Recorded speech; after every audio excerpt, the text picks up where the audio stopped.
Much like Longlegs last year, Weapons may just win the award for Best Viral Marketing Strategy for this year. But honestly, stellar marketing aside, as soon as I heard that Jordan Peele was reportedly so pissed that his production studio lost the bidding war for this film that he fired the managers meant to seal the deal, that's how I knew we were in for something special. Now, whether that's overblown tabloid drama or not, it still got me wondering what exactly was the deal with Weapons. It's got a simple enough premise: an entire classroom of kids up and leaving their homes one night at 2:17 a.m., leaving parents and faculty stumped. There's so much to explore beyond that premise that I kind of worried that, also like Longlegs, it may buckle under the weight of its own hype. But I'm happy to report that Weapons is in fact all that and 7 hot dogs. Writer and director Zach Kreger, who delivered on the twistedly hilarious Barbarian a few years back, has found a way to one-up himself with a bigger, bolder horror film that takes all of the subversive and creative elements that made Barbarian so fun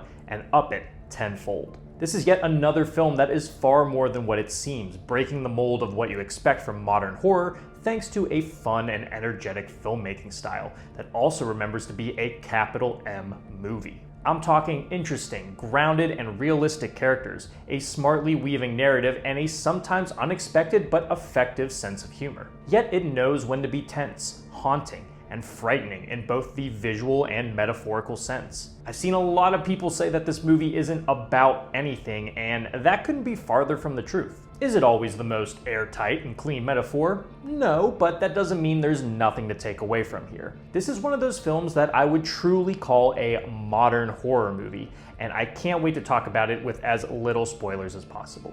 Let's start with the performances, mostly because it's crazy to think about how different of a film this could have been. Pedro Pascal, Renate Reinsve, and Brian Tyree Henry were all attached, but due to the 2023 Hollywood strikes, the film had to be almost completely recast. I'm sure that still would have been a fine film, but I'm grateful we got to see the cast we got absolutely kill it. Julia Garner may just be the strongest performance here, which is nothing new if you've watched her other 2 films from this year, or honestly anything she's been in. She plays Justine Gandy, the teacher of the disappeared class who becomes the target of a witch hunt when authorities and parents can't seem to find answers. She is phenomenal, really helping to flesh out a character that could have been very one-noted or stereotypical, but ends up having a bit of an edge. Her targeting for this mystery isn't wholly justified, but she's not a saint either. She has her own demons, which just makes it easier to point the finger at her, garnering both sympathy and even a little disdain from the audience at the same time. Then there's Josh Brolin, who is refreshing to see in something without a $200 million budget for a change. He plays one of the most vocal parents in the tragedy, looking for answers and, of course,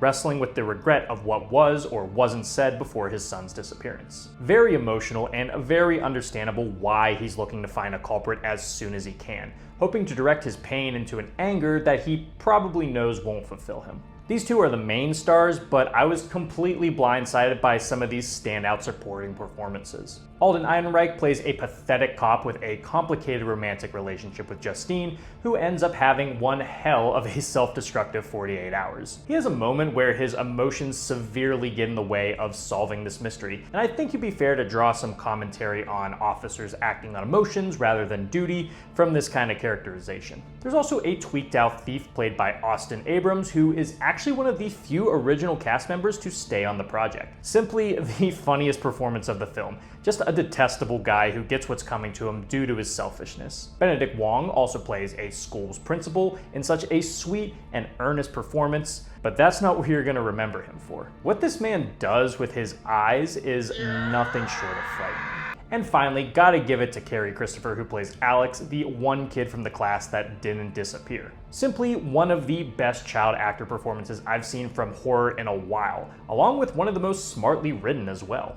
There's one more character I wish I could talk about, but I'll refrain just as to not spoil much. But as soon as you see them, you'll be like, yeah, this one's for the sickos. What really took me by surprise as well is the narrative structure of this film.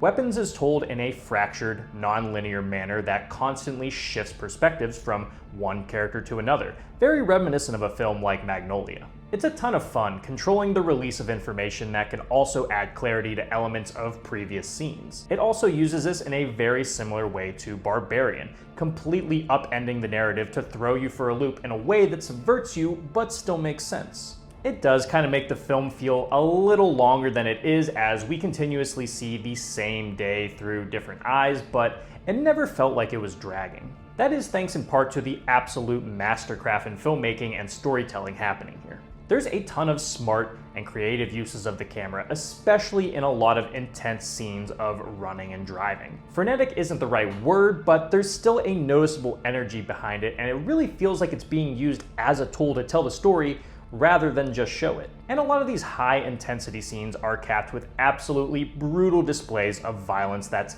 absolutely gonna satisfy some of you sickos. But when it's time to slow things down, there's an ample amount of tense pacing that manages to unnerve you through sheer implication. All of these scenes have great payoff, never really feeling cheap by managing to telegraph the inevitable to you. There's a great nightmare sequence with Brolin's character that keeps repeating the same shot that you just know is gonna change at some point. But that waiting just gnaws at you until then.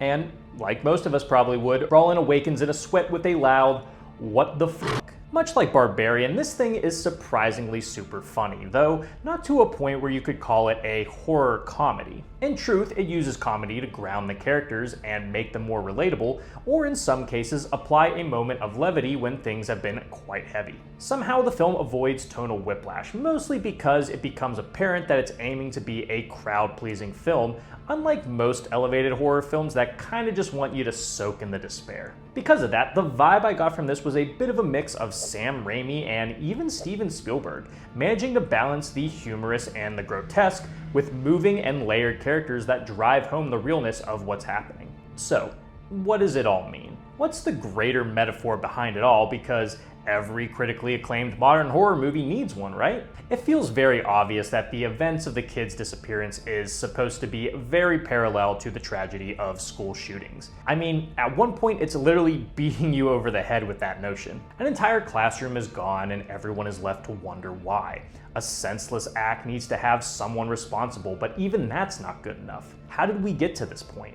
Why did we get to this point? These are some of the questions that get asked, and unfortunately, there isn't always a universally right answer. And that's where the deeper meaning of the film can get a bit hazy. There's a few different directions you can go, but I don't think Kreger exactly subscribes to one particular point. Maybe the answer falls on the parents, who could have caught signs of this tragedy if they were just a bit more involved. Or maybe it's something out of their control, something in the outside world that will influence their children without their say. But the film isn't trying to give you a definitive answer, but rather it's trying to examine the aftermath, the emotions, the pain, and for me, the meaning behind the title, Weapons. The film gives you a very literal answer for this, and you'd be right to just leave it there and call it a day.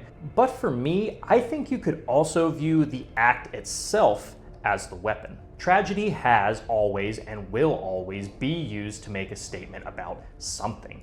Gun control, video games, societal culture as a whole, all of these are going to be pointed to in order to push some kind of belief or narrative. Tragedy is weaponized whether we know we're doing it or not, and often it can be misguided, much like a parent's anger in searching for answers. I don't know if any of that was Kreger's intention, but I think this is one of those films that captures a modern, suburban horror that goes beyond just the psychological torment of the mundanity.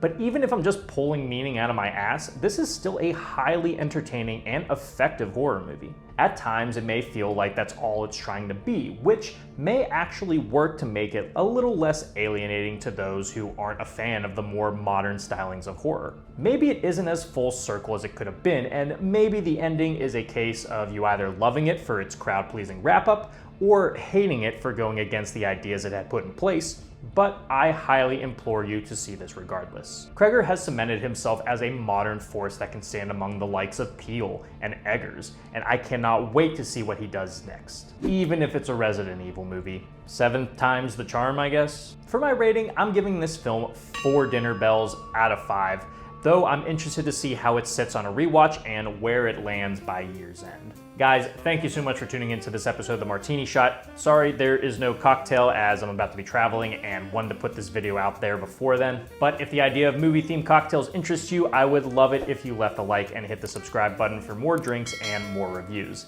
Anyway, thank you again for watching. I'll see you in the next one. Live deliciously, but please remember to drink responsibly.